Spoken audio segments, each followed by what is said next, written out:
श्री कृष्ण जन्म स्थान मुक्ति आंदोलन से जुड़े हुए श्री महेंद्र सिंह जी एडवोकेट से भी हमारे मध्य पहुंच चुके हैं। मैं उनका भी स्वागत करता हूं कार्यक्रम में। हम लोग करतल ध्वनि से एक बार स्वागत करेंगे। राणा वैली परिवार आपका हार्दिक अभिनंदन और स्वागत करता है।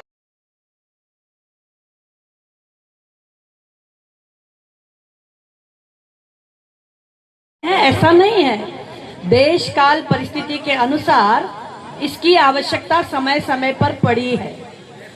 जब प्रभु श्री राम थे तब भी उन्होंने देश को एकजुट करने के लिए, बीच की असमानता की खाई को करने के लिए, वनवास के समय में उन्होंने निषाद राज को, केवट को, शबरी को, सबको गले लगाया और इस देश को एकजुट करके राम राज्य की स्थापना की। किंचन मात्र जो भी तुम्हें दिखता है, चाहे वो जड़ हो चाहे वो चेतन हो, भगवान कहते हैं, ईश्वर कहता है, परमात्मा कहता है, वो मैं ही हूँ। इससे ज्यादा एकता क्या हो सकती है? हमारे ऋषियों ने कलयुग की स्थिति जानते थे, इसलिए उन्होंने पहले ही एक सूत्र लिख दिया, और वो क्या कि संघे शक्ति कलौ युगे। कलयुग में शक्तिमान कौन होगा? जो संगठित होगा। ये आज के दौर का कोई श्लोक किसी ने नहीं बनाया है। हजारों वर्ष पहले ऋषि मुनि जानते थे कि कलयुग में क्या होने वाला है, इसलिए उन्होंने कह दिया संघे शक्ति ही कलौ युगे। तोते फंस गए। एक बुजुर्ग तोता आता है, बोलता है क्यों भाई क्यों? बोले क्या बताएं, पोंगली ने हमको पकड़ लिया है, इसलिए हम उड़ नहीं सकते। क्या बोला? पोंगली ने पकड़ लिया है हमको। अब पकड़ा खुद क्या है? खुद अपने पंजे से पकड़ा। क्या बोलता है? तो तोता जो बुजुर्ग होता बोलता है भैया पैर को तो पकड़ लिया है। बोले हाँ। तो बोले पंख को जरा हिलाओ तो सही। और जैसे ही पंख हिलाता है तो तोता उड़ जाता है। तो बस वैसे ही किस्सा हमारी सनातन धर्म की है। हम अपने वैदिक संस्कारों को, सनातन परंपराओं को, हमारे व्यवहारिकता को छोड़ चुके हैं। देखिए आदि काल से हमारे यहाँ हरि का भजे सो हरि का होई, जात पात पूछे नहीं कोई, ये चलता आया है। गांव में जब शादी होती, हमने क्यों दुखी हो रहे हैं? हमने अपनी सभ्यता छोड़ करके पाश्चात्य सभ्यता पढ़ी। बच्चे लोग बड़ा अच्छा काम कर रहे थे, म्यूजिक भी अच्छा पढ़ रहा था, लेकिन क्या है भारतीय म्यूजिक के साथ एक प्रोग्राम नहीं हो सकता था क्या? का चिंतन और हिंदू और भारत ये कोई अलग अलग नहीं है, ये भी हम सबको ध्यान रखना चाहिए। इस देश को मजबूत करना है, इस देश को अगर विश्व गुरु बनना है, बनाना है, तो हमारे साधु संतों को, हमारे मठ मंदिर को और गाय गौरी और गंगा को बचाइए। ये देश अपने आप बच जाए। मैं श्री कृष्ण जन्मभूमि के विषय में आपसे बात करना चाहता हूं। कौन कौन लोग गए श्री कृष्ण जन्मभूमि? जरा हाथ करके बताइए।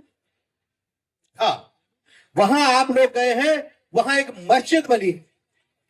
ये 13.37 एकड़ का एरिया है।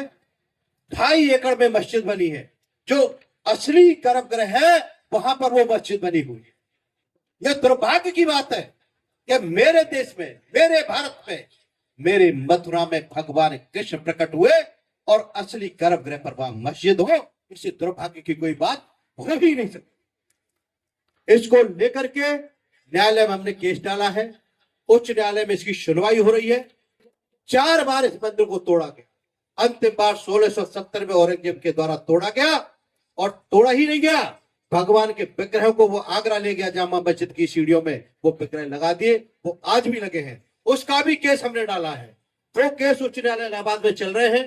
पहला केस है कि पूरी जमीन 13.37 एकड़ को मिलनी चाहिए, और दूसरी हमारी मांग है केस में कि वहां से विग्रह को लाया जाए और ससम्मान असली गर्भगृह में उनकी प्राण प्रतिष्ठा होनी चाहिए। इसको लेकर के कट्टरपंथियों ने धमकी दी। हमने कहा याचना नहीं, अब लड़ होगा, संघर्ष बड़ा भीषण होगा। कितना भी संघर्ष करना पड़े, कितनी भी लड़ाई लड़नी पड़े, लेकिन भगवान कृष्ण का भव्य और दिव्य मंदिर अयोध्या में जैसे राघवेंद्र सरकार का बना है, ऐसे ही मथुरा में बना के रहेंगे। दुनिया की कोई ताकत नहीं है जो उसको रोक ले। आपकी तरफ से हमने पूरे साक्ष्य न्यायालय में रखे हैं।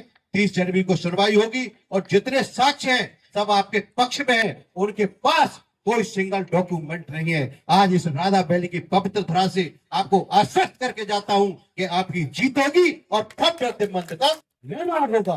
भारत माता की श्री कृष्ण जन्मभूमि की धन्यवाद। ये 2014 से पहले आंशिक रूप से हमारा मुस्लिम राष्ट्र था।